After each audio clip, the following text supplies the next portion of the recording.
Დღეს წინაშეა ამ სეზონის ბოლო გადაცემა, ჩემი დიდი გადაცემა ხუია მას და ძალიან მიხარია რომ ბატონი ლევან მაჭავარიანი მოგზავნდა ჩვენთან. ლევან მაჭავარიანი არის ქართული ოცნების ლიდერი, მათი ფრაქციის თავმჯდომარის პირველი მოადგილე. მოგესალმებით, დიდი მადლობა მოწვევისთვის და მოგესალმებით მაყურებელს. ჩვენ ველოდებით, მე წავიკითხავ რომ არ შემეშალოს ქუთაისიდან ჩართვას ყოფილი პარლამენტის შენობაში გაიხსნა ქუთაისის ტექნოლოგიური ჰაბი, მასშტაბური, მულტიფუნქციური, ინოვაციური სივრცე. დიჯიტალ ციფრული სივრცეა, მისი ოფიციალური გახსნა დღეს არის, ჩართვა იქნება, ცენტრი მიზნად ისახავს მთელ სამხრეთ კავკასიაში ტექნოლოგიური ეკოსისტემის და ციფრული ტრანსფორმაციის ხელშეწყობას. ძალიან კარგია რომ ამ შენობას მოეძებნა ზუსტად ისეთი ფუნქცია, რომელიც მას შეესაბამება.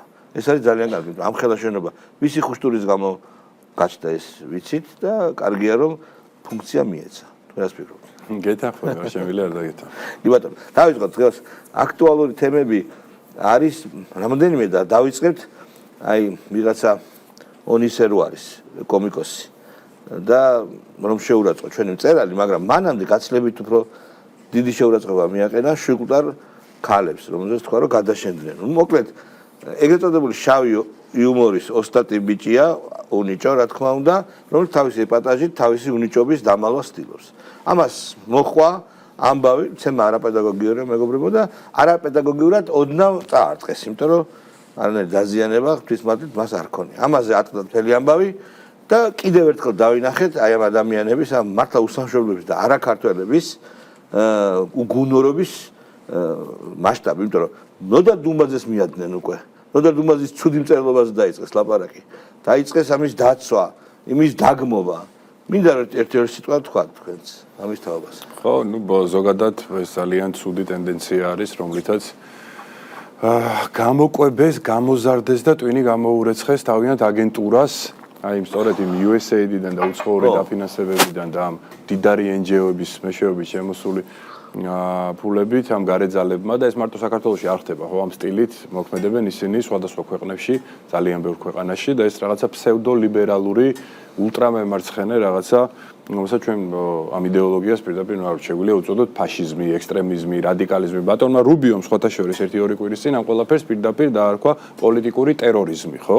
ეს ყველაფერი არის პოლიტიკური ტერორიზმის გამოვლინება, ხო? ეს რაღაცა ზიზღისენა ეს რომ აუცილებლად ავტორიტეტებს უნდა დასცინო. ხა ჩვენ გვახსოვს როგორი თავდასხმები იყო ჩვენს უწმინდესზე, ხო?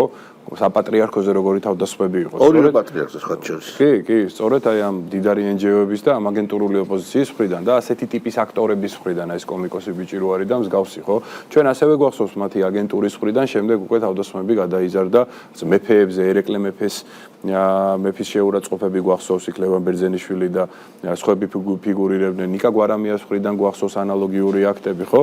ნუ ეს არის ერთ-ერთი ასე ვთქვათ მეთოდი, რომ ავტორიტეტი არ უნდა არსებობდეს, ტრადიციები, კულტურა უნდა იყოს დასაცინი, ანუ ყველაფერი რაც შენი სამშობლოს იდენტობის რაღაცა განუყოფელი ნაწილია, ხომ ეს ყველაფერი უნდა იყოს საბოლოო ჯამში იმდენად გაუბრალოებული, რომ ამ ყველაფერმა აზრი დაკარგოს. აი ეს სწორედ ეს დევს იმ იდეოლოგიის, ასე ვთქვათ, საფუძვლებში, რომელიც აი ამ მიმართულებით მუშაობს, ხო? და ნუ ამ ახალგაზრდისგანაც, ნუ ჩვენ რაც მოვისმინეთ, ნუ ძალიან გულდასაწყვეტია, როდესაც ნოდარ დუმბაძე ესეთი დიდი ქართველი, დიდი მწერალი, დიდი პიროვნება, ხო? ნუ ესე პირდაპირ შეურაცხყოფას აყენებდა ძალიან გულდასაწყვეტია, რომ თვითონაც ვერ ხვდება თუ რას აკეთებს და როგორი ტვინ გამორეცხილი არის, აი ეს არის ძალიან დიდი უბედურება აკეთებს. გარდა ამისა, მე კადრები ვნახე ამ ბიჭის ქოცებს რა და ამას ვღეროდა რა, ეს ცნობილი სიმღერა რო არის.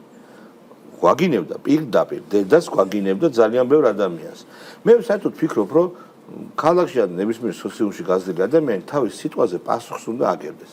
თუმცა შენ ძალიან დიდ ოდენობას ხალხისას ან თუნდაც ერთ ადამიანს საჯაროდ დედას აგინებ, შენ საქართველოში მზად უნდა იყო, რომ ამას რაღაც მოყვება. ცემა შეიძლება მეთქმა დაგვიფაროს, მაგრამ პასუხს შეიძლება მოგთხოვენ ამაზე. ესე იყო ყოველთვის ამ ქვეყანაში, ამ ქალაქში და ამათ გუნდათ, რომ შეაგინონ, ღირსება ახადონ, შეურაცხონ, ხო? ოღონდ ამაზე პასუხი არ მოეთხოვოთ არც ერთი კუთხით, ეგრე არ გამოდის.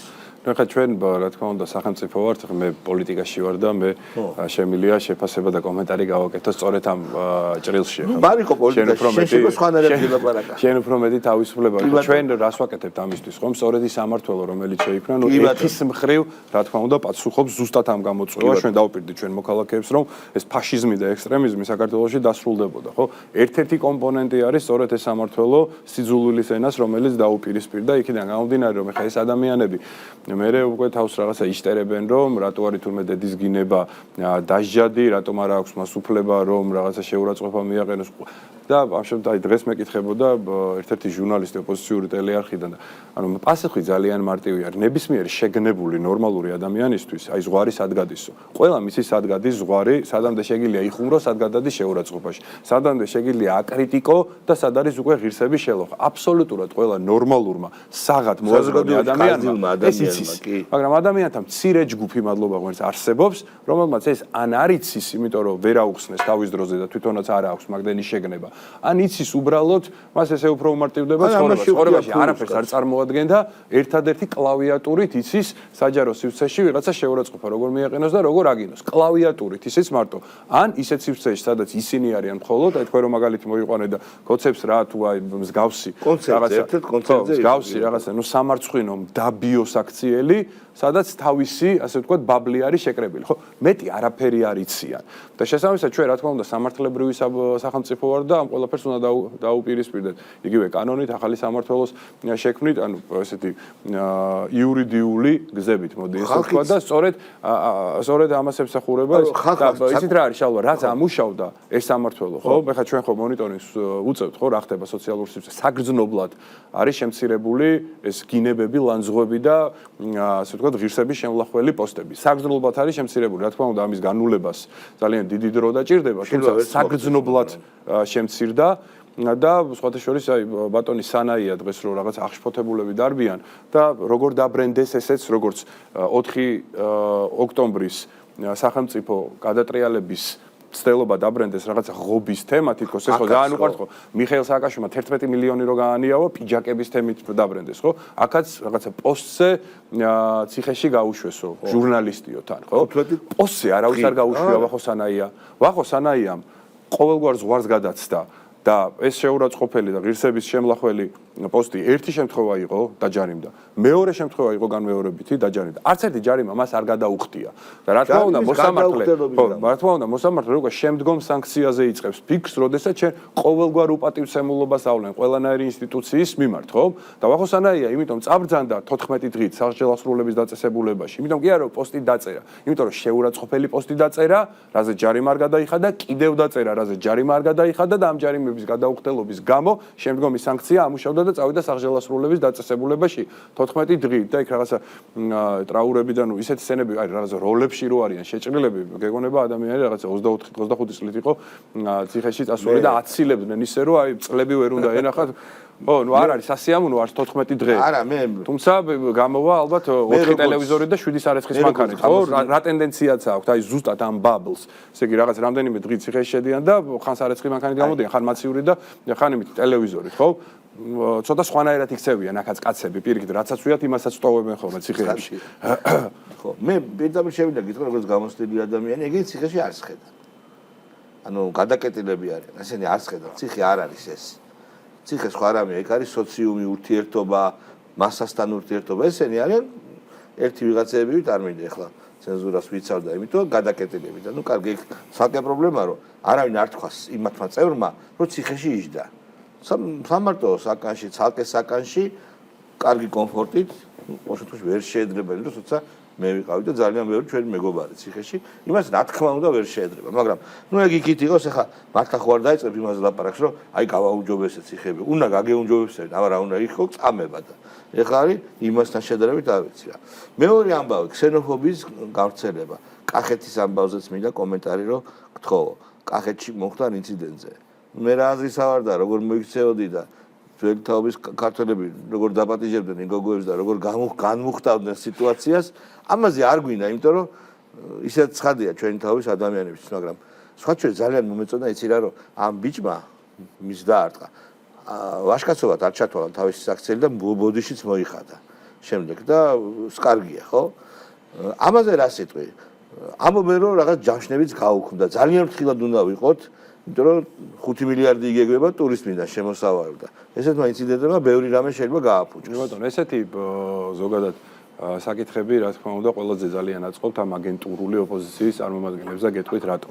პირველ რიგში, ეხლა რა თქმა უნდა, ქალს რო ხელს დაარტყავ, იქ ყველაფერი დამთავრებული არის. ხა მნიშვნელობა არ აქვს, რა ეროვნება კი არა და რა უნდა გააკეთოს, ქალს მუშტი როგორ უნდა დაარტყა, ეგეთი რაღაცა, არ ვიცი.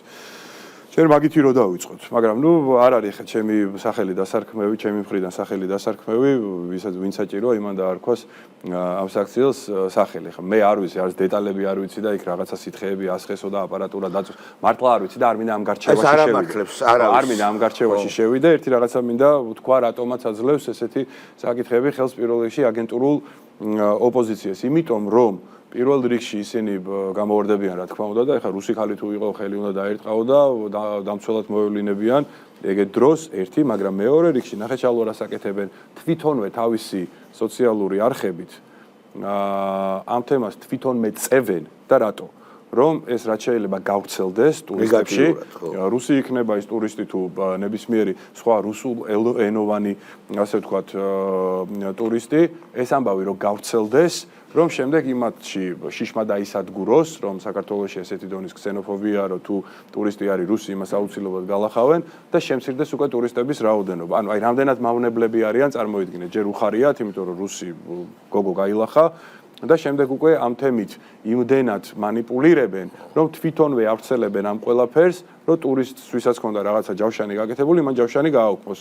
რაღაცა კუთხით ამან ჩვენ და სამწუხაროდ იმუშავა, იმიტომ რომ იყო ესეთი ტენდენცია და აი ამაზე მუშაობენ ესე აქტიურად ეს მავნებლები, ეს არის ძალიან ცუდი და შესაბამისად ყოველთვის ნებისმიერი ადამიანი ხა ამ შემთხვევაში ამაზე არ მაქვს საუბარი, ხა გოგოს ხელი უნდა დაარტყა თუ ქალს მუშტი უნდა გაარტყა, ეს ყველამ ვიცით, რომ არ შეიძლება, ხო? ზოგადად ტურიზმს ძალიან ასე ვთქვათ, ფრთხილად უნდა მოვეკიდოთ იქიდან გამომდინარე, რომ ეს არის ჩვენი შემოსავალი ძალიან დიდი წყარო და უნდა გაუფრთხილდეთ ჩვენ ის სასტუმრო იქნება თუ ის რესტორნები იქნება, რომლებიც ძალიან კარგად მუშაობენ და იქ ძალიან ბევრი ადამიანი არის დასაქმებული, იქ მარტო მეპატრონეებზე, მე საუბარი არ მაქვს და დირექციაზე და ასე შემდეგ, ხო? რიგითი მოქალაქეები, რომლებიც არ ვიცი, მიმტანებად მუშაობენ, იქ საშუალო რგოლის მენეჯერებად მუშაობენ, დაბალი რგოლის ძალიან ბევრი ხალხი არის ამაში დასაქმებული, ძალიან ბევრი. და რახან დასაქმებულები არიან და მუშაობენ, შეიძლება ცოტა იყოს ანაზღაურება, მაგრამ მინიმუმ რაღაცისთვის უღირს და მაგიტომ მუშაობს, ხო? და ყველას უნდა გაუფრთხილდეთ, ვინაიდან ეს მთლიანად ეკონომიკას დაარტყავს, სახელმწიფოს დაარტყავს და იმ ადამიანებს დაარტყავს, ვინც ამაში არის ჩართული და ყოველდღე ძალიან ბევრს შრომობენ ეს ადამიანები, ის სასტუმრო იქნება თუ რესტორანი იქნება, ხო? ერთ-ერთი ყველაზე დასაფასებელი პოზიცია არის შემი გამოსახედიდან ეს მიმტანობა, ხო? წარმოიდგინე როგორი შრომა არის დილიდან ღამემდე სხვა სამსახურები, ხო? ძალიან დასაფასებელი არის და დიდი ხელფასებიც არ არის, ხო? მაგრამ იქ რაღაცა ზოგი ჩაი ეგრეთ წოდებულ ჩაის დატოვებს რაღაცა და ყოფნით ხო რაღაცა დონეზე და ეს მავნებლები ხო ნატრულობენ რომ არა იქ ტურიზმი გაჩერდეს ესენი უმუშევრები დარჩნენ სახელმწიფოს რო გათვლილი ქონდა X თანხა ეს თანხა ვერ შემოვიდეს ტურიზმიდან მავნებლები ჩვეულებრივი აი აგენტურა ლევან ზოგადად ეხლა რა საკითხამდე მივდივართ იცი ხტე მოწყვლადი არის საზოგადოება აი ესეთი კარიშკლებისადმი ჭიქაში Facebook შეტევებისადმი. ანუ ჩვენი მოსახლეობაც, ჩვენი მომხრე ნეიტრალური ხალხიც შოუ დიქცა უბედურების ტრანსლაცია მათი მხრიდან Facebook-ში. უბედურებას და ელექტრონულ მედიაში ტელევიზიები რაც დარჩათ, მაგრამ განსაკუთრებით აქ. და ეს ჯერ პროვოკაციული სათაური, შემდეგ ამ სათაურის ქვეშ კიდევ უფრო რაღაცა აბსოლუტურად სათაურთან შეუსაბამო ტექსტი, მაგრამ ხალხი არის მოწყვლადი, ანუ ხალხი რომელიც ვერ ერკვევა ინფორმაციულ ნაკადებში, ფილტრი არ აქვს, ყველას არც უნდა ჰქონდეს, ხო? ისინი ამას აღიქვამენ, გარეთ ფანჯარაში რომ კარგი ამინდია და შენ რო გონია რომ ცეტყვაა, ხო? არაფერი არ ხდება ისეთი. და აქ კიდე დაიქცა ქვეყანა, დაახლოებით იგივე და რითი შეიძლება უკურნალო ამას? არა, ძალიან რთული არის და ნებისმიერი არის. ძალიან რთულია, კეთილ. ხო, იქიდან გამომდინარე რომ ხა ყველა ნერვებზე ვართ, ხო? მისეთ რაღაცები ხდება რა, სოფლიოში, საქართველოშიც ჯერ სამწუხაროდ ისე არ გვილხინს, რომ ყველა ბედნიერი დადიოდეს, ხო? ესე სუბუქად რო ვთქვათ, ხო? და მილიონი პრობლემა არის, ადამიანს საკუთარი პრობლემა აქვს, ოჯახში პრობლემა ის და როდესაც ესეთი დაბინძურებული არის კიდე სოციალური ქსელი, ხო, ნუ არ ვიცი, ერთადერთი გამოსავალია, რომ იშვიათად შეიხედო. მე მჭირდება, ანუ მე სხვანაირად არ გავთ, მე ვალდებული ვარ იქიდან გამომდინარე, რომ არის რაღაცა ინფორმაციები, რომელიც შეიძლება ესე ვერ გავიგო საინფორმაციოდან ვერ გავიგო და უფრო პულსზე ხელი მიდევს, არ აქვს მნიშვნელობა ის ჩვენი მომხრე არის თუ ჩვენი მოწინააღმდეგე არის თუ რა პოლიტიკური გემოვნების ადამიანია, ხო, ბევრი ინფორმაციას გებულობ და ყოველთვის საქმის კურსში უნდა ვიყო, მაგრამ ვისაც აქვს იმის ფუფუნება, რომ არ არის აუცილებელი, რომ 24 საათი Facebook-ში იჯდეს, არ ვიცი, ჩემი რჩევა იქნება, რომ ისე შეიხედოს ზომიერად და ისეთი რაღაცები დაათვალიეროს, რომელიც აინტერესებს აშენ, რო შეყვება ადამიანი, აი სიბინძურე, რასაც ესენი პროპაგანდირებენ, ხო? და რაშიც უნდათ რომ მოქალაქეები ჩაითრიონ და მე იქ რაღაცებს, ანუ თან ხა ყველას სწორად აღნიშნე, ხო, ეს გადამოწმება ვიღაცას რაღაცის, არც მოეთხოვება, არც ის ვიღაცა რაღაცას მაშინვე დაიჯერებს, არ გადაამდა, ნუ აი საშინელი, მაგრამ რა არის ძალიან სულ ეს ხო ნუ მიზანმიმართულად კეთება. მე არ მინახავს, არ ვიცი, TV პირველის საინფორმაციო გამოშვება, რაღაცა headline-ად ყოველთვის კითხულობ ხოლმე. რამდენიმე დღის წინ, 2 თუ 3 დღის წინ იყო, როდესაც მე აი სპეციალურად მეთქი, აი როგორი საინფორმაციო გამოშვებაა და საღამოს ეთერი ვნახე თავიდან ბოლომდე საინფორმაციოს. ანუ შალვატრა მე არ ვიცი ხა ეს ადამიანთა ის ჯგუფი რომელიც ამას ყოველდღიურ რეჟიმში უყურებს ნუ ძალიან რთული ემოციური ფონი უნდა ქონდეს მას ვილად რო თქვა ანუ მარტო ნეგატივი ანუ იწყება ნუ ის საშინელება რო არის და ეხა იმაზე არ მინდა ყურადღება გავამახვილოს ქალბატონის გაუპატიურების ის რო არის მაგრამ ნუ 10 წუთი ეძღნება მე 10 წუთი ეძღნება რომ შემდეგი წვიმა თუ იქნება მთელი საქართველოს აუცილებლად წყალმა უნდა წაიღოს მე 10 წუთი არის რომ ვითომ პოლიტპატიმრები და პოლიტიკური ანუ ერთი ანუ რაღაცა პოზიტიური ხო ხდება ბოდიში ანუ მათი გადმოსახედიდან საქართველოში ხო 14 წელი არის პოზიტიური აბსოლუტურად არაფერი არ მოხდა. ანუ უცხოეთში მაინც ხო რაღაცა პოზიტიური შეიძლება მოხდეს 14 წლის განმავლობაში, ხო? ეგეც რო არ გადის, ანუ აბსოლუტურად არც ერთი პოზიტიური ნუ ეხა ჩვენი მაყურებელი ვინც არის ამ შემთხვევაში ხო იმათ ყავთ, რა ვიცი, ნაცნობები, მეზობლები, უბრალოდ აი დაელაპარაკონ და აუხსნა რომ აი დააკვირდით ერთი პოზიტიური ნიუსი თუ გადის დღეს დააკვირდით ერთ წელიწადში და არ ვიცი 6 თვე ერთი პოზიტიური ნიუსი არ არის. აი მაგიტომ იმას თქვენი ბოდიში რო გაწყვეტენ, ესე იგი ადამიანი იმ რეჟიმში რო არის, რომ ყოველდღე ამას უყურებს, რომ მარტო ნეგატივი არის საქართველოში, მარტო ნეგატივი არის რეგიონში, მარტო ნეგატივი არის სოფლიოში, ნუ ძალიან რთული ემოციური ფონი აქვს იმას უკვე და მე კიდე Facebook-ზე რაღაცა შეხვდება და ნუ ადვილად შეიძლება გააგიჟო ეგეთი ადამიანი. გაიხსნა სულ ახლა ხანს სამტრედი აგრიკულტურის თორე მაგას ვერ ნახე TV პირველზე ვერასდროს. ხო და ნუ ეს როგორ არის ეხლა ხო შეიძლება თქვა უბრალოდ. არა, ვინ იტყვის შალვა, რას ლაპარაკობ. ანუ შენს მაყურებელ მძღოლებს უთხრა დავუშვათ არ უყურებენ სხვა. არა, ვერ გაიგებს. TV პირველის მაყურებელი ვერ გაიგებს იმ შემოვლით გზებს და ჩქაროსნულ მაგისტრალებს რა გაკეთდა და ვერასდროს ვერ გაიგებს სულ ივლის გრძელი გზით. ხო რა გამორიცხულია მაგას არ ეტყვიან, მარტო ნეგატივი უნდა უთხრა. ერთი პოზიტივი. იქ გზა თუ გაფუჭდა, იმას ეტყვიან პირველივე წამს, ვერ დაასწრებს ვერავი. მაგრამ ის გზა რო რაღაც 52 კილომეტრიანი საუკუნის პროექტი რო გაკეთე უამრავი გვირაბით და უამრავი ხიდით, საუკუნის პროექტი, ის TV პირველის მაყურებელს არ ეცოდება, მე შეგარანტირებულად გეუბნები. დადის მაინც ძველი გზით. მემზადები, ჩვენ ქუთაისიდან არის ლაივი. შეგახსენებთ, რომ ტექნოლოგიური ჰაბი იხსნება და ხედავთ სურათს, ეს არის ყოფილი პარლამენტის შენობა, ჩვენ შევიდა გადავიდეთ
საღამო მშვიდობისა, მოგესალმებით ქალბატონებო და ბატონებო, ძვირფასო სტუმრებო, ქუთაისის ტექნოლოგიური ჰაბის გახსნის საზეიმო ღონისძიებაზე.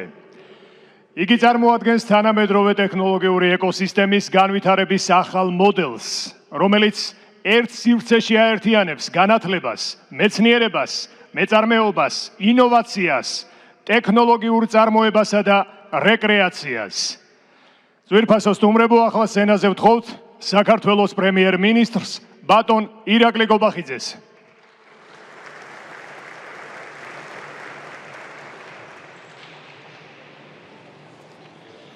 მივესალმები საქართველოს ეკონომიკის მინისტრს, მივესალმები მინისტრებს, პარლამენტარებს, მივესალმები ადგილობრივი ხელისუფლების წარმომადგენლებს, საპატრიარქოს წარმომადგენლებს, მივესალმები დიპლომატიურ კორპუსს, მივესალმები ძვირფას სტუმრებს. მოხარული ვარ, რომ დღეს ხსნით ქუთაისის ტექნოლოგიურ ჰაბს, რომელიც დარწმუნებული ვარ, ცოდნის, ინოვაციისა და ტექნოლოგიური განვითარების რეგიონული მნიშვნელობის ცენტრი გახდება. მოხარული ვარ, რომ შენობა, რომელიც იყო წინა ხელისუფლების კორუფციის სიმბოლო, დღეიდან სრულიად ახალ ფუნქციას შეიცავს. ცოდნასა და ინოვაციებზე დაფუძნებული ეკონომიკური განვითარება საქართველოს მთავრობის ერთ-ერთი უმთავრესი პრიორიტეტია. გასული წლების განმავლობაში ჩვენ განვავითარეთ ინოვაციური სტარტაპების ხარდაჭერის სისტემა, შექმნილი ტექნოპარკების ეროვნული ქსელი, დავნერგეთ სპეციალური საგადასახადო პირობები ტექნოლოგიური და ინოვაციური ბიზნესისთვის, მოვიზიდეთ საერთაშორისო კომპანიები და ათასობით ახალგაზრდას მივეცით თანამედროვე ცოდნის მიღებისა და პროფესიული განვითარების შესაძლებლობა. ამ ყველაფერმა ქვეყანას უკვე მოუტანა მნიშვნელოვანი ეკონომიკური ეფექტი. მთავრობის ხელშეწყობით 300-ზე მეტმა ინოვაციურმა და მაღალტექნოლოგიურმა სტარტაპმა 800 მილიონ ლარზე მეტი ეკონომიკური სარგებელი შექმნა. დასტარგდა 4000-ზე მეტი ჩვენი თანამოქალაქე და საქართველოს რეგიონის მასშტაბით ერთ-ერთ ყველაზე მიმზიდველ ცენტრად ჩამოყალიბდა. ქუთაისი ყოველთვის იყო განათლების, მეცნიერებისა და კულტურის ერთ-ერთი უმნიშვნელოვანესი კერა ჩვენს ქვეყანაში. დღეიდან კი ტექნოლოგიური ჰაბის გახსნით ქუთაისი ასევე ხდება საქართველოს ტექნოლოგიური განვითარების ერთ-ერთი მთავარი ცენტრი. აქ ფუნქციონირებს საქართველოს ყველაზე დიდი ტექნოპარკი, ინტერაქციული სამეცნიერო და ტექნოლოგიური მუზეუმი, ტუმოს საერთაშორისო ტექნოლოგიური სკოლა, ხელოვნური ინტელექტის გამოთვლითი ცენტრი, სტარტაპებისთვის განკუთვნილი სივრცეები და თანამედროვე ლაბორატორიები, რობოტიკის, ელექტრონიკის, დრონების, ხელოვნური ინტელექტის, ვირტუალური რეალობისა და სხვა მიმართულებებით. ამ ეკოსისტემის განუყოფელი ნაწილი გახდება ქუთაისის საერთაშორისო უნივერსიტეტი, ვინაიდან ძლიერი ტექნოლოგიური ჰაბი, ძლიერი უნივერსიტეტის კვლევითი გარემოსა და კვალიფიციური ადამიანური რესურსის გარეშე ბუნებრივია ვერ განვითარდება. ქუთაისის საერთაშორისო უნივერსიტეტი კი ქმნის სწორედ იმ აკადემიურ და სამეცნიერო საფუძველს, რომელიც ჰაბს მისცემს შესაძლებლობას გახდეს არა მხოლოდ სასწავლო და სამუშაო სივრცე, არამედ კვლევის, ახალი ცოდნისა და მაღალტექნოლოგიური პროდუქტების შექმნის ცენტრი. თანამედროვე ტექნოლოგიური ეკოსისტემისთვის არანაკლებ მნიშვნელოვანია არა მხოლოდ ციფრული, არამედ ფიზიკური დაკავშირებადობა. ქუთაისის საერთაშორისო აეროპორტი ქუთაისის ტექნოლოგიურ ჰაბს ხელშეუწყობს არა მხოლოდ ეროვნულ, არამედ რეგიონული მნიშვნელობის ტექნოლოგიურ ცენტრად ჩამოყალიბდეს. თანამედროვე ტექნოლოგიური ინფრასტრუქტურა, ძლიერი უნივერსიტეტი და საერთაშორისო დაკავშირებადობა ქმნის უნიკალურ შესაძლებლობას ქუთაისი გახდეს ქალაქი, სადაც ცოდნა გარდაიქმნება ინოვაციად, ინოვაცია ბიზნესად, ბიზნესი კი შექმნის ახალ სამუშაო ადგილებს და ხელშეუწყობს ეკონომიკურ ზრდას. მე მინდა მადლობა გადავხადო ყველას, ვინც ჩართული იყო ამ პროექტის წარმატებით განხორციელებაში, რა თქმა უნდა, პირველ რიგში მადლობა ეკუთვნის ეკონომიკის სამინისტროს, საქართველოს ეკონომიკის მინისტრს ქალბატონ მარიამ ქრივიშვილს, მადლობა მინისტრის მოადგილეებს, მადლობა ჯიტას, ინოვაციების და ტექნოლოგიების სააგენტოს, კიდევ ერთხელ მადლობა თითოეულ ადამიანს, რომელიც ჩართული იყო ამ ძალიან მნიშვნელოვანი პროექტის წარმატებით განხორციელებაში. მე მინდა მოგილოცოთ დღევანდელი დღე და ყველას მინდა წარმატებები გისურვებ. დიდი მადლობა. დიდი მადლობა ბატონო პრემიერო, ახლა კი სცენაზე ვთხოვთ საქართველოს ეკონომიკისა და მდგრადი განვითარების მინისტრს ქალბატონ მარიამ ქრივიშვილს.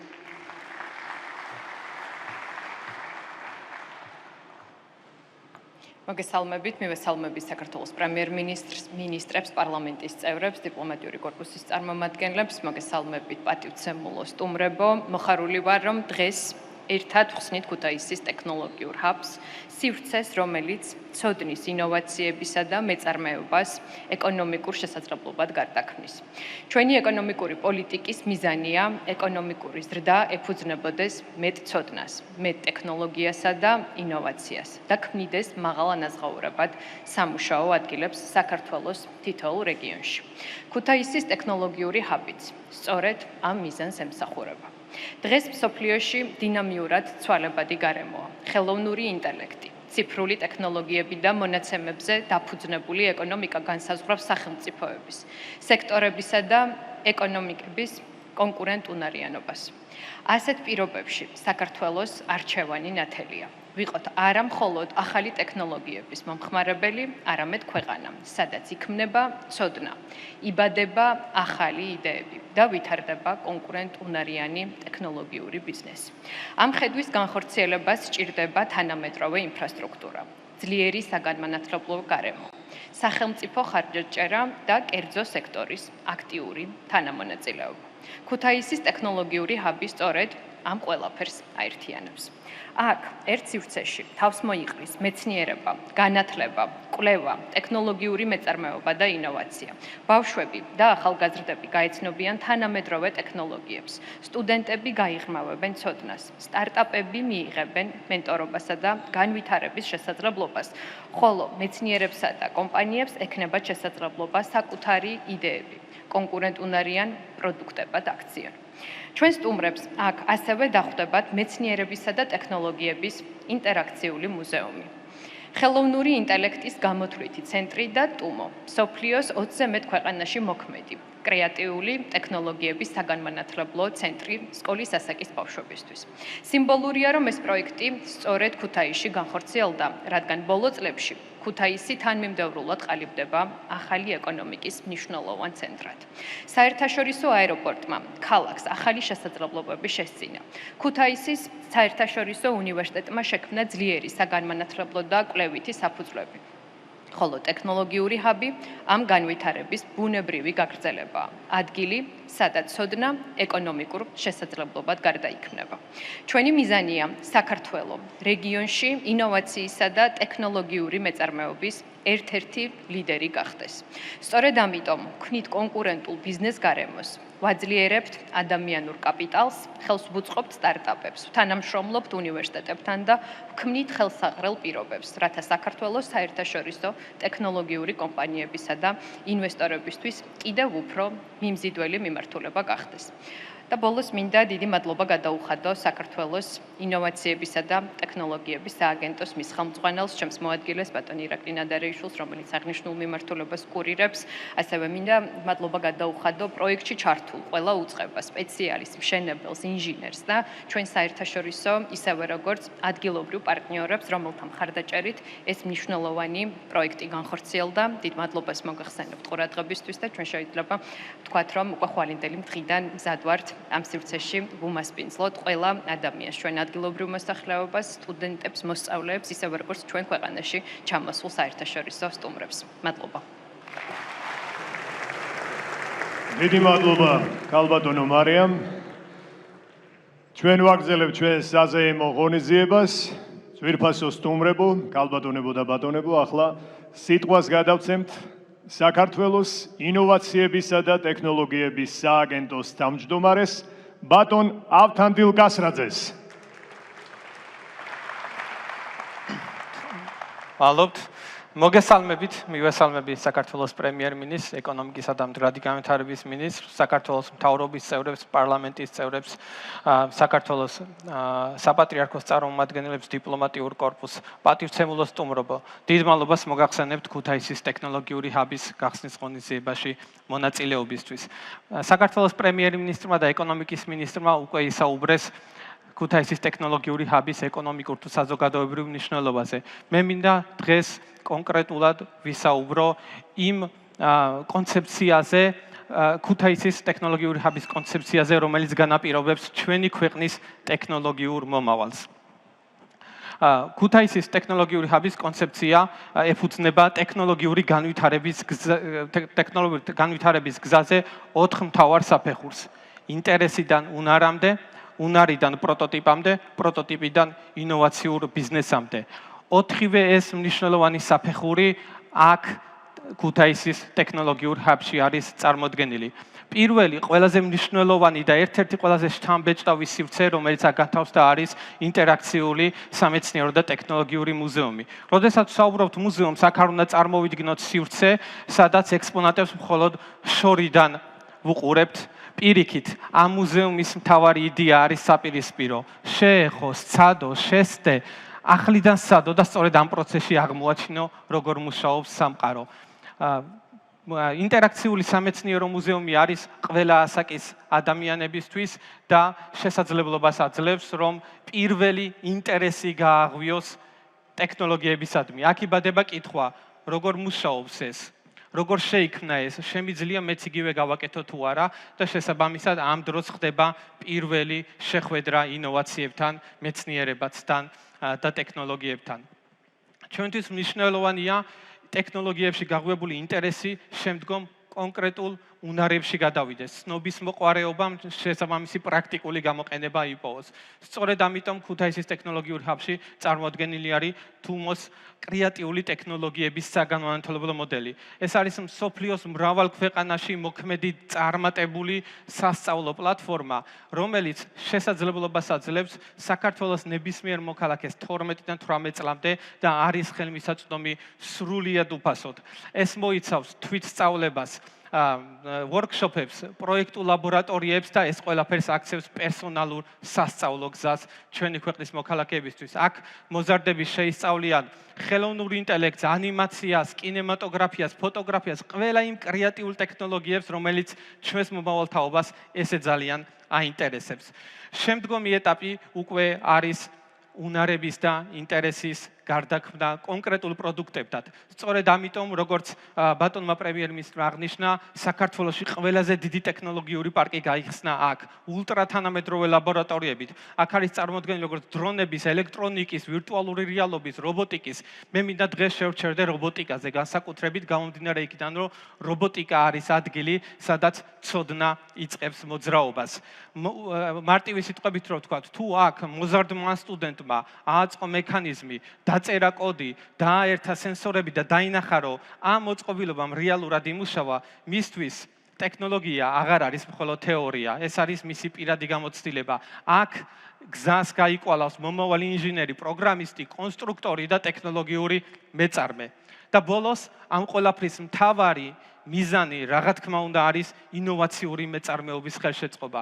საქართველოს ინოვაციებისა და ტექნოლოგიების სააგენტო აქ ახორციელებს უამრავ პროგრამას თითოეული დამწყები სტარტაპერისთვის, ინოვატორებისთვის, ნებისმიერი ბიზნესისთვის, რომელიც ფიქრობს ინოვაციების დანერგვას. უზრუნველყოფს როგორც ფინანსებთან წვდომას, ასევე საერთაშორისო მენტორშიპს, საერთაშორისო ბაზრებზე გასვლის ხელმისაწვდომას. შესაბამისად, აქ ნებისმიერმა იდეამ შეიძლება იპოვოს მომავალი.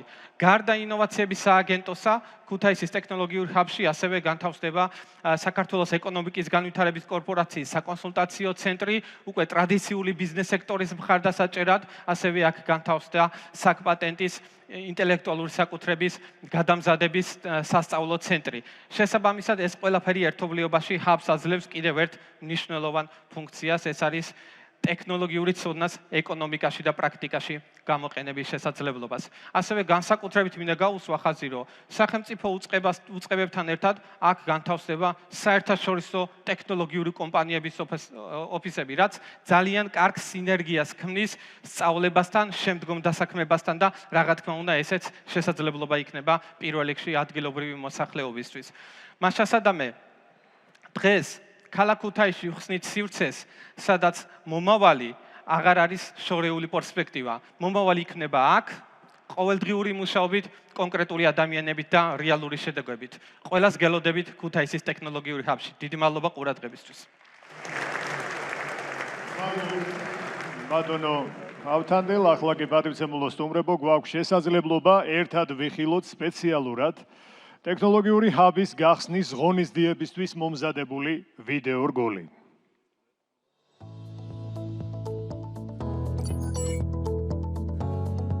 სოფლიო სწრაფად ვითარდება. ის, რაც ცოტა ხნის წინ შეუძლებელი გვეგონა, დღეს უკვე რეალობაა. დღეს ინოვაცია განსაზღვრავს ქვეყნებისა და ადამიანების კეთილდღეობას. რევოლუციური ტექნოლოგიური ტრანსფორმაცია აქტიურად ინერგება ყველა ინდუსტრიაში და ითარგმნება ჩვენს გამარტივებულ ყოველდღიურობაში.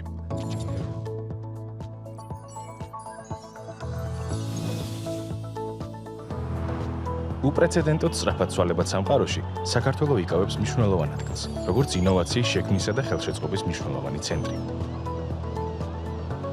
ქვეყანა, რომელსაც აქვს ამბიცია გახდეს ინოვაციისა და ტექნოლოგიური განვითარების ჰაბი გლობალური მასშტაბით. სწორედ ამიტომ ერთ-ერთი უძველესი ქალაქი, ქუთაისი, იქცა ყველაზე ახალი წამოწყებების ცენტრად, ხოლო აქ არსებული ტექნოლოგიური ჰაბი უახლესი იდეების სივრცედ. ქუთაისის ტექნოლოგიური ჰაბი ქმნის სრულფასოვან ეკოსისტემას განათლებისთვის, კვლევა-განვითარებისთვის, მეცნიერებისთვის, სტარტაპებისა და კერძო სექტორისთვის. ინტერაქციული სამეცნიერო და ტექნოლოგიური მუზეუმი, ხელოვნური ინტელექტის მძლავრი მონაცემთა და კომპეტენციის ცენტრი, თუმო კრეატიული და ციფრული ტექნოლოგიების ცენტრი, საერთაშორისო IT კომპანიების სამუშაო სივრცეები, საგანმანათლებლო და კვლევითი ახალი თაობის ტექნოლოგიური ლაბორატორიები, ინკუბატორები და აქსელერატორები, ახალი ინოვაციური სტარტაპების შექმნისა და განვითარებისთვის. ქუთაისის ტექნოლოგიური ჰაბი, ინოვაციის თავმოყრის ახალი წერტილი მსოფლიოში, ადგილი, სადაც იქნება მომავალი. ხო, აბა თვალე დაუდგეს ჩვენს არაკეთილ მოსურნებს. ძალიან მიხარია, რომ ესეთი რაღაც გაკეთდა იმ ადგილზე, სადაც არ იყო არაფერი. იყო არასწორად და ვოლუნტარისულად გაკეთებული პარლამენტი, რომელიც საერთოდ ყურით მოთხრეული თემა იყო და ეხლა როგორც იქნა გაკეთდა კარგი რამ. ძალიან მნიშვნელოვანია ხა რა თქმა უნდა და ჩვენ ამბიცია გვაქვს არა მხოლოდ იმისი, რომ ლოჯისტიკური ჰაბი გავხდეთ, რისთვისაც ჩვენ ამდენ ინფრასტრუქტურულ პროექტს ვახორციელებთ, რომ დაკავშირებადობის კუთხით საქართველოს იყოს რა თქმა უნდა რეგიონში მოწინავე ქვეყანა და ეს ასეც იქნება. და შუა კორიდორი რა თქმა უნდა ჩვენ ამის საშუალებას გვაძლევს და ჩვენ მაქსიმალურად გამოვიყენებთ იმ პოტენციალს, რა პოტენციალსაც იძლევა ჩვენი ადგილმდებარეობა, ღმერთისგან ბოძებული ჩვენი ლოკაცია, ხო? ამ შემთხვევაში ჩვენ რა თქმა უნდა ამბიციაც გვაქვს, რომ ტექნოლოგიური მიმართულებითაც ჰაბი ვიყოთ რეგიონალური, ამისთვისაც ძალიან ბევრი ნაბიჯი გადაიდგა. ეს სწორედ ამას ემსახურება, ვინაიდან ახლა ჩვენმა მაყურებელმა ერთად იხილა თუ რა შენობაზე არის საუბარი და რა ფუნქციები უნდა შეითავსოს ჯამში ამ შენობებმა და სხვა შორის ისეც მინდა აღვნიშნო, რომ ჩვენს ეკონომიკაში ძალიან დიდი წილი უკავია ბოლო წლებში საინფორმაციო ტექნოლოგიურ მიმართულებას. კანონიც არის მათთვის გამარტივებული და გამარტივებული არის ძალიან ბევრი რაღაცა, მით უმეტეს სტარტაპერებისთვის, ვინც ინოვაციის მიმართულებით მუშაობენ, საგადასახადო სისტემა თავიდან ბოლომდე მოგებული აქვს, რომ მაქსიმალური წახალისება გქონდეთ და ნუ ეს მომავლის თემაა, რა თქმა უნდა და ჩვენ ვალდებულები ვართ, რომ მაქსიმალურად ავითვისოთ ეს მიმართულებაც. ძალიან კარგი. ჩვენ ხა ვამთავრებთ ჩვენ სეზონს. აგვისტოზე მინდა პროგნოზებს ვერ გეტყვი, მაგრამ მაინც რომ ვილაპარაკოთ აგვისტოში რა გველის, ანუ თავარი ჩვენი საზრუნავი ფიქრი არის არა საქართველოში ვუვლით ამ პროცესებს ღვთისმადლით და არა გვყავს ძალიან დიდი ხელისშემშლელი, იმიტომ რომ უუნაროა ეს ოპოზიცია, ხო? ჩვენი ფიქრი არის ჩვენს სამხრეთით, ჩვენს ჩრდილოეთით, სადაც არის ომი გიზგიზებს და სადაც არის თეორიული არა, შეიძლება პრაქტიკული საშუალებაა, რომ ეს ალი ნაპრეწკალი ჩვენთანაც მოხდეს. როგორ ფიქრობ, რა გველის და გიქადის მომავალი ამ უახლოეს ხანში. ანუ რა მოხდება იგივე რუსეთ-უკრაინის ომთან მიმართებაში ან ახლო აღმოსავლეთის კონფლიქტში, ძალიან რთული საპროგნოზო არის, შეუძლებელია ამის პროგნოზირება იქიდან გამომდინარე, რომ ჩვენ ძალიან დიდი იმედი გქონდა, რომ ამერიკის შეერთებული შტატების ეს ადმინისტრაცია მოაგვარებდა ამ პრობლემას და ნუ არც ასე ვთქვათ, არც დაუკლია არანაირი მცდელობა, მაგრამ ნუ იმდენად ბევრი ასე ვთქვათ, ირიბი მონაწილე ყავს ამ ომს. თუნდაც ევროპა და შეიძლება პირდაპირ მონაწილეც დავარქოთ, უბრალოდ პირიქით უკრაინა სატელიტ ქვეყნად გამოიყენეს ამ პროქსი ომში, რომ ძალიან რთული არის ამ ყველაფრის პროგნოზირება და მე უსმენ ხოლმე ძალიან ისეთ სერიოზულ ექსპერტებს, მით უმეტეს ამ ომებთან მიმართებაში და აბსოლუტურად ვერავინ ვერ აკეთებს ვერანაირ პროგნოზს. იგივე თქვათ ირანი, ამერიკის და ისრაელის დაპირისპირება, რომელიც გაფორმდა იქ ხელშეკრულება, დაზავდა, შემდეგ ისევ იყო დარტყმები აქეთ ამ მხრიდან, იქით ამ მხრიდან, ლიბანზე, აი ძალიან რთული არის და არ ვიცი ჩვენ რაც არის ჩვენზე დამოკიდებული რომ ჩვენ ეს პრაგმატული ჩვენი მოქნილი პოლიტიკა გავაგრძელოთ, მხარე არ ავირჩიოთ, ვიყოთ ძალიან ფრთხილად ნაბიჯებში, განცხადებებში, რამაც შეგვანარჩუნებინა მშვიდობა მიუხედავად ამ ურთულესი 4 წლისა, ხომ? და ზეწოლა არ გაჩერებულა, ხომ? შანტაჟი ზეწოლა, წნეხი გრძელდება, ხომ? ჩვენ საქმით გვაქვს დამტკიცებული, რომ ამ ყველაფრის ჩვენ არ გვაშინია და ჩვენ ვერავინ უკან ნაბიჯს ვერ გადაგოდგმევინებს, შესაბამისად, რა თქმა უნდა, ჩვენ გავაგზავნებთ ამ პრაგმატულ პოლიტიკას. უგრმეს მადლობა ლევან მაჭავარიანს, მეგობრებო, ჩვენ გემშვიდობებით. დიდი მადლობა მობრძანებისთვის. სულ მცირე ხანში ბატონი ნოდარ კაპანაძე ანალიტიკოსი მოვა. ახლა მცირე რეკლამა. ბატონო ნოდარ კაპანაძე, ჩვენი მეგობარი ძმაკაცი. მოგესალმებით, ბოლო ჩემი ტრის იყოს კაცო. ამ სეზონში ბოლო გადაცემა. ძალიან არაორდინალური ვითარებაა, თუ ადენებ თვალყურს და რა თქმა უნდა ადენებ თვალყურს. რა ხდება ირან-ამერიკის შორის, ხო? შეგვიძლია ჩვენ მთელი ნაცარი გადავქეკოთ და ვერ მიხვდეთ, იმიტომ რომ ამ დროს ყველაფერი მარტივადაა. მიდია ბა თქვი.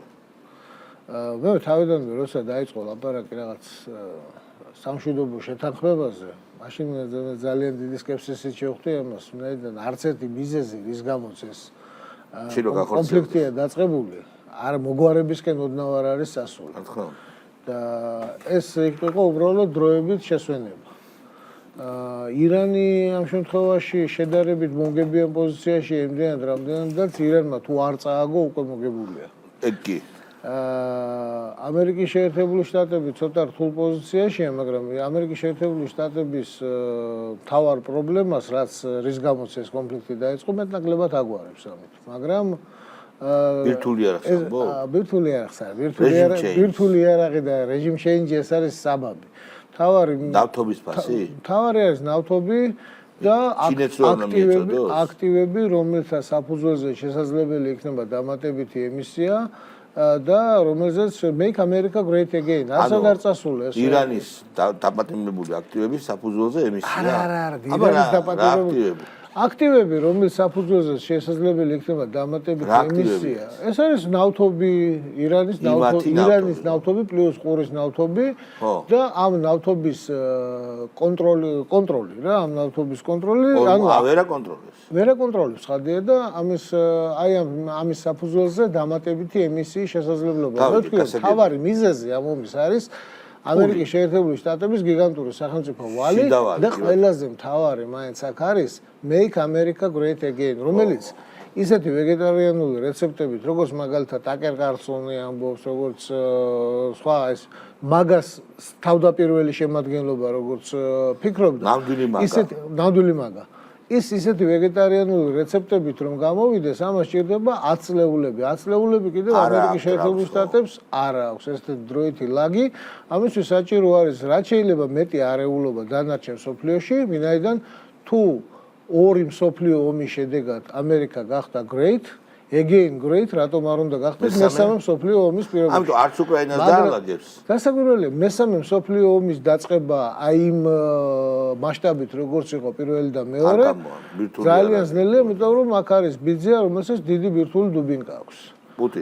პუტინი. და არის კიდევ მეორე ეკონომიკური გიგანტი ჩინეთი, რომელთანაც დააპირა ტრამპმა სატარიფო ომი, მაგრამ ჩინეთმა თავისი ჩინური მშვიდი ღიმილით გამოწვევა მიიღო და აღმოჩნდა რომ ამერიკის შეერთებულ შტატებს ჩინეთთან სატარიფო ომში წარმატების ნულოვანი არა აქვს ოფსილა. ვინაიდან ამერიკის ეკონომიკა უპირატესად არის მომსახურების ეკონომიკა და რეალური ეკონომიკა აღარ არის. და რეალური ეკონომიკა რომ გახდეს, ამისთვის ახლა თუ დაიწყებ იმ მაგას მაგას პირველი შემადგენლობის რეცეპტით ჯერ უნდა დაიწყო განათლების რეფორმა, ხარხნები და მერე უნდა დაიწყო რეალური ეკონომიკის განვითარება, მაგრამ თუ მთელ მსოფლიოში იქნება არეულობა და ყველგან ენთება ცეცხლი, მაშინ ტვინები აუცილებლად მოვლენ ამერიკაში, სამუშაო ზალა აუცილებლად მოვა ამერიკაში. მაგალითად დაიწყება სამრეწველო სიმძლავრეების გადმოტანა, როგორც გერმანიიდან დაიწყო და ამ დროს ევროკავშირი დაიკვლება ამ მსხვერპლად შეეწირება ამ ამბავს და ახლა რას იზავთ. და რას ამბობს იაპონია, ანუ რას ამბობს ევროკავშირი?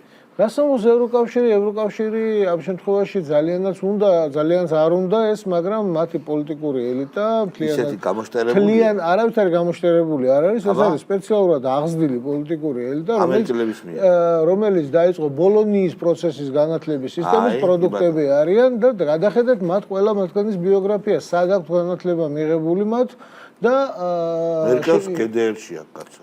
მერკელი უკაცრავად, მერკელი გამონაკლისია. მერკელი მანდატი ხალხი გამონაკლისია, მაგრამ GDR-ში. სხვა შორის GDR-ის და FRG-ის გაერთიანება კი ვითომ ეკონომიკურად და ადმინისტრაციულად მოხდა, მაგრამ იდეოლოგიურად ეგ ორი სხვადასხვა ქვეყანაა. ჩას, ვიდაბი. რომელ პარტიას აძლევენ პოლიტიკურ სიმპათიებს შეხედეთ თუნდაც აი მეჩეთების სიმჭიდროვე შეხედეთ ზუსტად საზღვარზე გადის. არ არის, ხო და. არა, ეხა ეს ალტერნატივას აქვს დავიდაბოლობდა GDR-ის საზღვარზეა. მაგრამ ალტერნატივა შეიძლება მოიგოს, ცი? ძალიან ბევრი მიწა. მე ძალიან გამიკვირდება ვინაიდან არჩევნების სისტემა რაც არის საერთოდ ევროპაში. საფრანგეთში პრეზიდენტი შეიძლება გახდეს ლეპენი. კი, შეიძლება გახდეს ლეპენი პრეზიდენტი. იტალიაში მოიგო არჩევნები ჯორჯია მელონიმ, რომელიც მოვიდა თანამდებობას და გახდა იმის მერე სულ სხვა ჯორჯია მელონი. ხო? და ამერიკა ძალიან ცუდად ექცევა. კი, გასაგებია. გასცინის. ძალიან ბევრი მართველი მივიდა თანამდებობაზე ერთი დაპირებით, მაგრამ როცა მივიდა თანამდებობაზე, მე სხვა შედეგები გადა. ნუ დაინახა ეგ რეალურად. ალბათ გაიხსენეთ ალექსის ციპრასი საბერძნეთში და კიდე ბევრი რა. ტრამპი თვითონ დონალდ ტრამპი თუნდაც გადასარევი მაგალითია, ხო? გინდა პირველი კადენცია, გინდა მეორე კადენცია. გრენლანდია ხო, გრენლანდია სხვა შორის გრენლანდიაც იმ აქტივების ამბავში არის. არ არის. გრენლანდიას საჭირო არის როგორც აქტივი, რომლის საფუძველზეც მოხდება დამატებითი პულები. არ არის გრენლანდია, ვერ დაიწყე. არ არის ახლა ესე და მექსიკა, კანადა სად არის? კანადა შტატი. აი მექსიკა ზუსტად ის არის, რომელიც ამერიკას არაფერში აჭირდება. კანადა ისე როგორც ჩინელებს ეშინიათ, მონღოლების ისე ამერიკელებს ეშინიათ. კანადა სად არის? მე შტატად რო იწოდებოდა შტატად. კი, უნდა და შეიძლება, მაგრამ ძალიან დიდი ლუკმა ვერ გადაყო. ხო, არ არის ინფორმაში ამერიკა, არ არის. რა თქმა უნდა, არ არის ინფორმაში, მაგრამ ყოველ შემთხვევაში რასაც აკეთებს ამერიკის შეერთებული შტატების ხელმძღვანელობა, მთავრობა, რასაც რა პოლიტიკას ატარებს, ისე მას ერთი ნაბიჯით არ გადაუხვევია მაგასგან, მაგას ვექტორიდან, მაგრამ ოღონდ მაგას ვერ გააკეთა, ბევრი პოსტულატი. მაგას აკეთებს სხვა გზით და გამოუვა თუ არა კიდე მეორე საქმე. მე მგონი არ გამოუვა, ცოტა დარჩა. ძალიან ძნელი იქნება რომ გამოუვა. აი ეს არჩევნები ვინ უნდა იყოს? ვენსი იქნება კანდიდატი? ვენსი ეგ მაგერთი ღმერთმა უწყო, რუბიო კატასტროფაა. კატასტროფაა. რუბიო დიდი კატასტროფა იქნება. მაგრამ მანამდე არის ესეთი რამე. ესენი კი ცდილობენ ახლა რაღაც რამის გაკეთებას, აი მაგას გაგრძელებას, მაგრამ აი ახლა ამ წლის ნოემბერში უწევთ არჩევნები. და არჩევნების შედეგები მნიშვნელოვანწილად იქნება დამოკიდებული სწორედ ამ ირანის კონფლიქტის მიმდინარეობაზე, რომელსაც არანაირად სასიკეთო პირი არ უჩვენს ამერიკისთვის, მაგრამ რას გააკეთებს, რა აღონიზებს უკრაინა რო ნადგურდება ამასობაში, ხო რეალურად ნადგურდება. უკრაინა არავის არ აინტერესებს. გარდა რუსეთის. უკრაინა აინტერესებს მხოლოდ როგორც ტარანი. რუსებს აინტერესებს ყველაზე მეტად გასაკვირველია, მაგრამ ვინც მე ბევრჯერ მithkoms კიდე გავიმეორებ რა. ტყვიას ძალიან უფრთხილდებიან გასროლამდე. და შეშასაც ძალიან უფრთხილდებიან კოცონში შეკეთებამდე. რა, შრალად ინახავენ მთელი ამბები, მაგრამ ტყვიას რომ გაისვრიან, მე მისი ბედი აღარავის აღარ აინტერესებს და აი ამ ფუნქციას ასრულებს უკრაინა. ეს არის გასროლილი ტყვია. ხო, გასროლილი ტყვის ფუნქციას ასრულებს და ეხლა ჩვენც კიდე ვიღაცები ამას ძალიან გვამონათებდნენ და ძალიან შურდათ ეს როლი, მაგრამ მე მაგალითად ასეთი როლის არანაირი სურვილი არ მაქვს, რომ ვიღაცის კოცონში შესაკეთებელი ფიჩი იყოს ქართველები, არა, მაგალითად და არც უნდა ვიყოთ. და უკრაინის ბედი არავის არ აინტერესებს, მისი პროქსიც არის მათ პირველ რიგში. ყველაზე მეტად ალბათ ისე რუსებს აინტერესებს. ისე რუსებს. არ ვიცი. ხო, ამ პირობებში როგორ უნდა მოვახერხოთ ისაც ჩვენ ვაკეთებთ იმის გაგრძელება. არც წვავს და არც შამპურს. ისევადი ნიჟე ტრავეი და ასე შემდეგ. ალბათ ესე იცით რა არის, მე გავიხსენებ ერთი დიდი ფრანგი პოლიტიკური მოღვაწის ემანუელ ჟოზეფ სიესის ნათქვამს, რომელმაც გადაიარა მთელი კონვენტის ეს მთელი რეპრესიები 1792-დან 1799 წლის ჩათვლით და როცა ნაპოლეონის იმპერატორობის დროს გამოჩნდა, კითხეს სად იყავი ამდენი ხანი და მე ვცხოვრობდი. ანუ არ არის აუცილებელი რომ მაინც და მაინც ფრონტის ხაზზე დადგე, არ არის აუცილებლად სოფლიო ნიუსების ტოპ 10-ში იყო ღმერთმა დაგვიფაროს ამ ცუდი ნეგატიური კონოტაცია, რა თქმა უნდა. იმიტომ რომ სოფლიო ნიუსების 10-დან 9 როგორც წესი არის ნეგატიური. კი, რა თქმა უნდა. არ არის აუცილებელი ამ ტოპ ნიუსებში ყოფნა, მთავარი არის მივხედოთ ჩვენ საქმეს. ჩვენი საქმე არის რა? ჩვენი საქმე არის რომ ჩვენი ეკონომიკა კი იზრდება, ეს ძალიან კარგი ზრდა არის, ძალიან კარგი ეს 7-8% ხო? სადაც საშუალოდ 7.2% არის. ძალიან კარგია. შესანიშნავია. მაგრამ ამ ზრდას აქვს ერთი ნაკლი. რა? ნაკლი არის ის, რომ ეს არის აი ნეპის ზრდა არის ეს. და უსაფრთხოების ბალიშია თითქმის 0. ნეპის და აი 20-იან წლებში რომ იყო ახალი ეკონომიკის პოლიტიკა, რომელსაც ნეპის და შეუძლია დახლები გაავსოს პროდუქციით, მაგრამ ინდუსტრიალიზაცია. კი, მაგრამ ვერ ქმნის უსაფრთხოების ბალიშს. ჩვენ ინდუსტრიალიზაცია ქმნიდა. ის ქმნის, რა თქმა უნდა.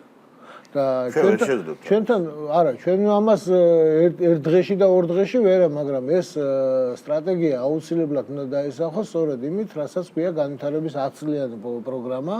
ეს უნდა იყოს ძირითადად ორიენტირებული, ჩემი ხედვით, ჩემი აზრით, უნდა იყოს ორიენტირებული ეკონომიკის რეალური სექტორის განვითარებას. და ეს სწორედ ეს არის ის, რაც ქმნის უსაფრთხოების ბალიშს. ეხლა საქართველოს 100%-ით ავტარკიულ ეკონომიკას, რა თქმა უნდა, ვერ მიაღწევს, ვერც ერთი ქვეყანა ვერ აღწევს ამას, თვითონ რუსეთიც კი ვერ აღწევს და ამერიკას ვერ აღწევს და ვერც რამდენიმე ქვეყანა, ვისაც შეუძლია შედარებით ავტარკიული ჩინეთი არა. ჩინეთს მოსახლეობა ყავს, იმხელა რომ იმას ავტარკიული ეკონომიკის შექმნა არ შეუძლია.